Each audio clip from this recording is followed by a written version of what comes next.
بعد تصريحات السيسي الحقيقة عن مشروع قانون لتنظيم يمهد لإلغاء الدعم في الصحة والتعليم، دي كانت بمثابة إشارة الهجوم.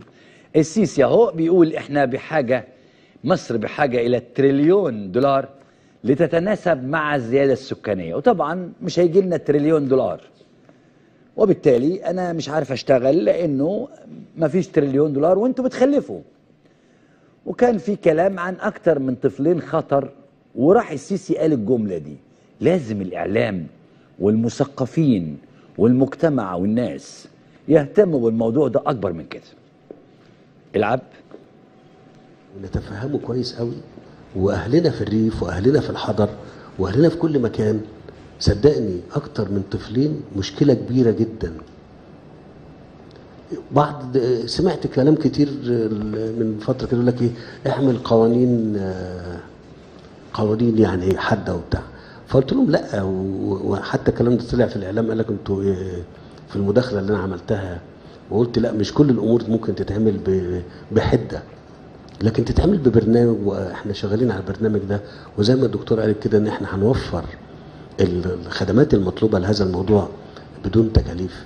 لكن الاراده، ارادتنا احنا كناس، كشباب وشابات في متزوجين، انتم لازم تكونوا عارفين ان ده امر في منتهى الاهميه ان انتم تنتبهوا له عشان ياكل كويس. لما انا اجي اقول مليون طفل متقزم يعني ايه ولا اكتر، و2 مليون عنده انيميا ولا اكتر، و3 4 عنده سمنه ولا اكتر، ده معناه ان احنا مش ما حدش يزعل.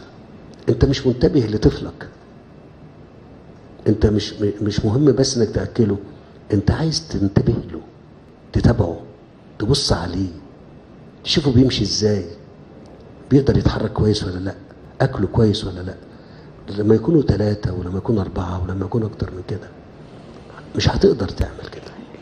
مش عايز اطول عن النقطه دي عشان ما يبقاش يعني زادت يعني، لكن انا حبيت اقول ان دي عناصر مهمه محتاجين ان احنا نشتغل عليها كلنا كمجتمع، حكومه ومنظمات مجتمع مدني ومفكرين ومثقفين ورجال دين والاعلام. بس 5 حدد الراجل 5 قال لازم نشتغل عليها احنا كحكومة وكمنظمات مجتمع مدني وكمثقفين ومفكرين واعلام. النتيجة ان الكل طالع رقص على نفس الطاولة، نفس اللحن.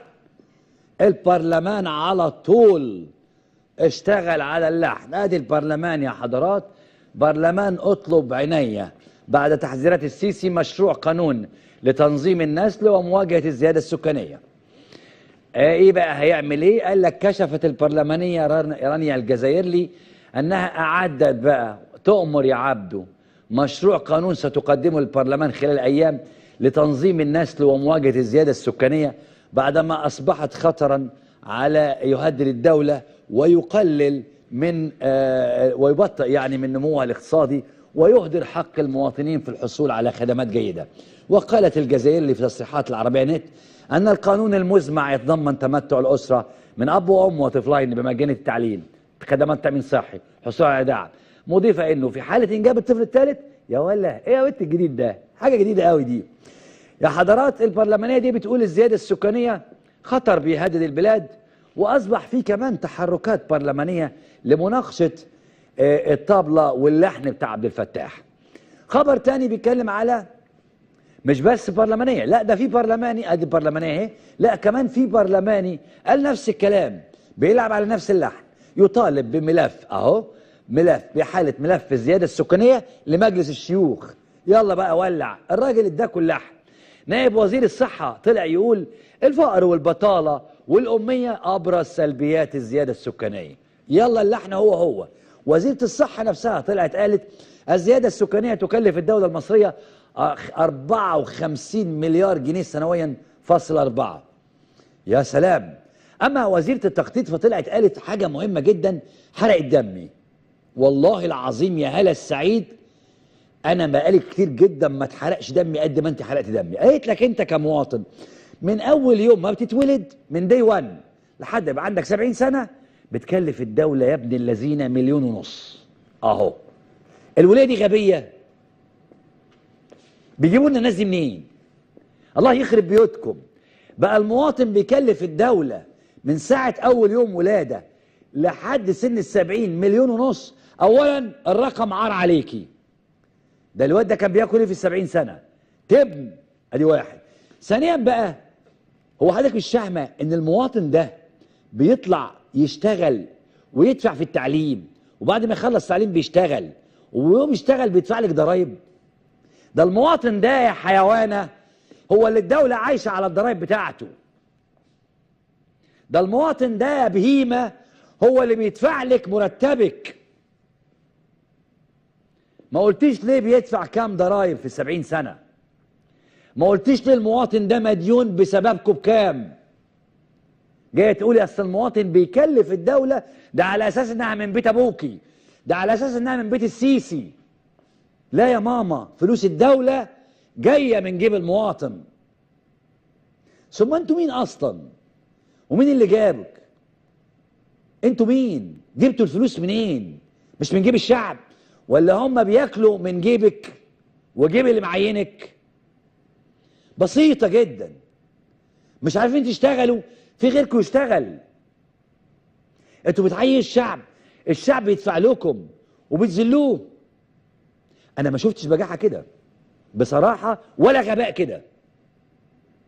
كل حكام العالم يطلعوا يتوددوا للشعب ويقدموا خدمات للشعب ويقدموا برامج للشعب، الا عندنا احنا الشعب بيدفع ويغسل ويطبخ ويكنس ويخدم ويتقال له بس يا كلب انت السبب.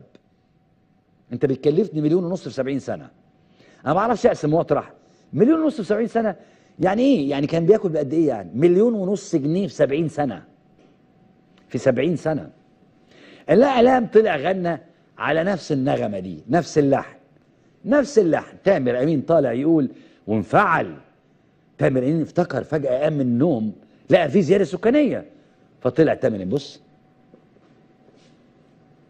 مش فاكر يا 20 24 ثانيه، عيل كل 24 ثانيه. يعني انا شوف بقى لي مثلا 10 دقايق بتكلم معاكم في حضانه عيال اتولدت، حضانه عيال اتولدت في ال10 دقايق اللي انا اتكلمنا فيها دي. شفتوا المصيبه اللي احنا فيها؟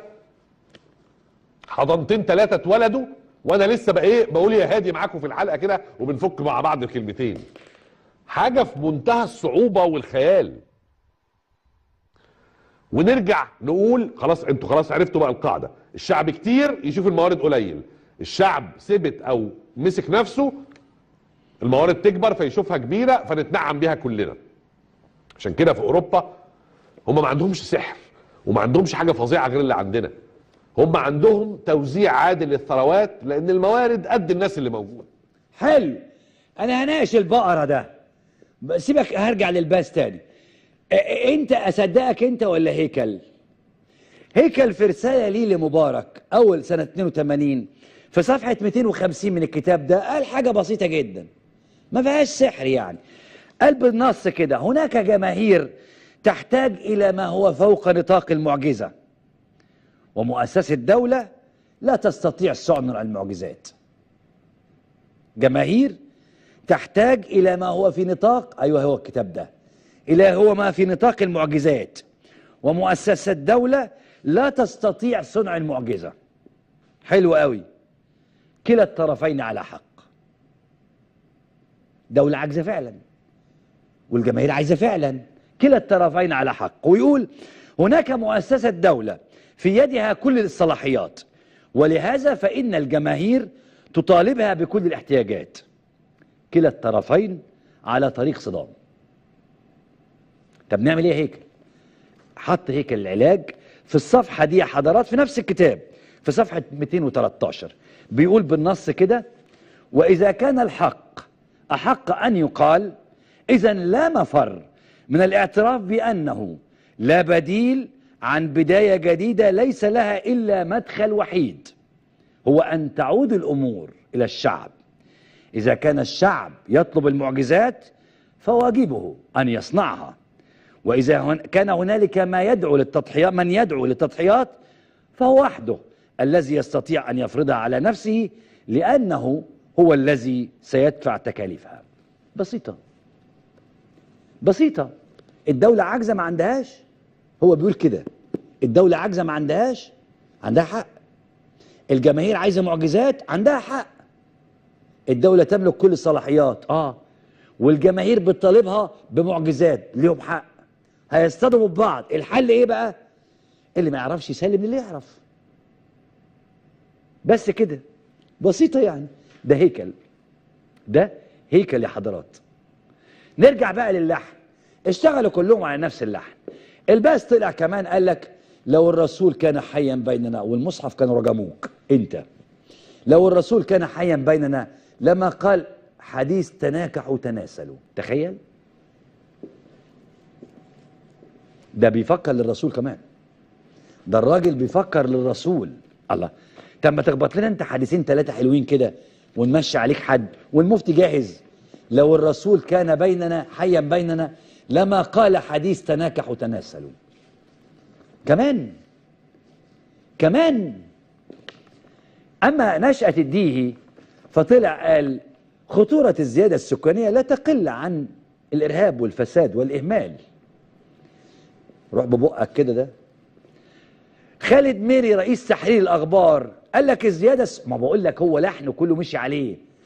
الزيادة السكانية خطر يهدد التنمية وعلى الجميع مساندة الدولة. السيسي قال ايه؟ كله يتكلم في الموضوع.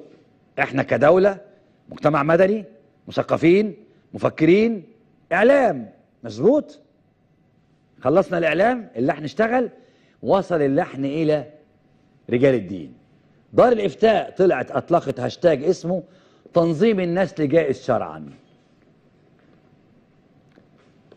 الله، ابعتوا لنا هاتوا خالد الجندي. خالد الجندي قال العب خالد الجندي مشيدا باجراءات السيسي في هذا الملف. خالد الجندي في تصريحات الانفجار السكاني استدعاء لجيل جديد سيأكل الأخضر واليابس، والرسول صلى الله عليه وسلم لن يباهي بعدد المسلمين يوم القيامة ولكن سيباهي بحضارتهم، والطفل المولود لا يأتي برزقه، وفي ناس بتنام من غير عشاء. لكن الحقيقة برضو الموضوع لسه ما كبرش يا عثمان، عايزين نعليه شوية عن كده. كل ده كلام اتقال، كل ده جديد، كل ده قديم، اتقال قبل كده، اتهرس في ملفات كتيرة. لازم بقى نعمل حاجة أجدع من كده. مين بقى الشيخ ديني يطلع يقول لنا الزيادة السكانية دي وراها خطة؟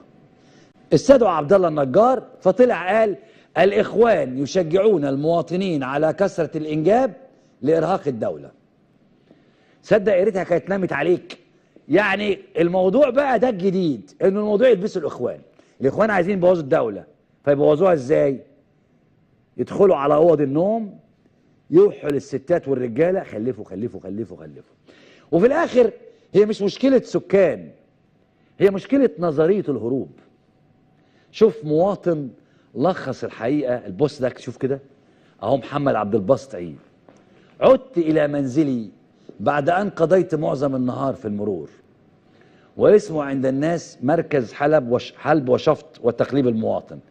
فتحت التلفزيون وجدت السيد الرئيس يتحدث عن تراجع الخدمات ويقول السبب ليس الحكومة الحالية ولا السابقة، السبب ببساطة هو الزيادة السكانية، وبالتالي فلن يشعر الناس بأي تحسن في التعليم أو الصحة أو غيره. يعني تمام، الزيادة السكانية مشكلة حقيقية والكتاب بيتحدثوا عنها منذ عقود، واختصها الرئيس مبارك بجزء كبير من الكلام، وكان يقول الزيادة السكانية تلتهم كل ثمار التنمية، وبالتالي فلن يشعر المواطن بأي تحسن.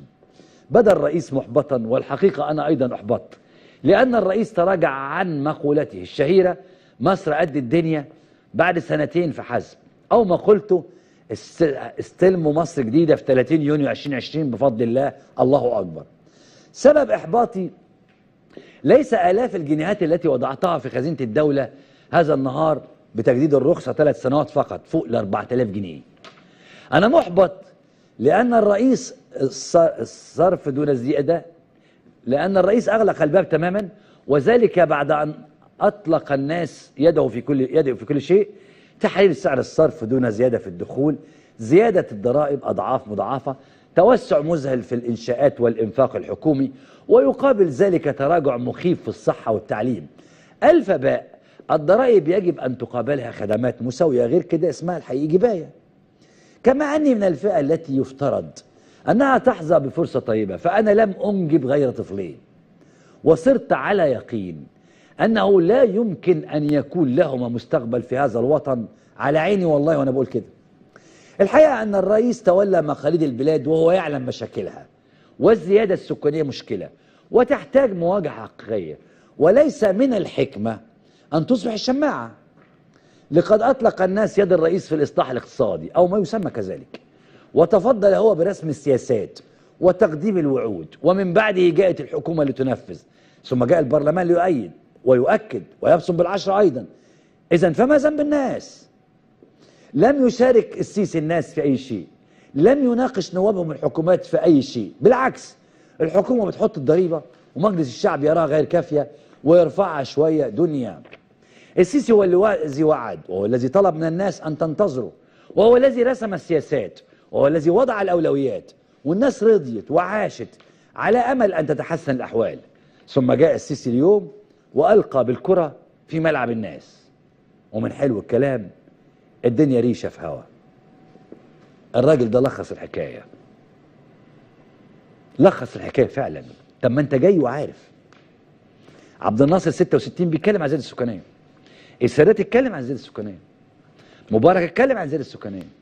طب ما انت جاي وعارف، وانت اللي قلت انا عارف مشاكل البلد دي زي ما انا شايفكم كده، وانت اللي قلت للناس اصبروا بكره تشوفوا مصر، وانت اللي قريب قوي قلت للناس 30/6 هتشوفوا دولة جديدة.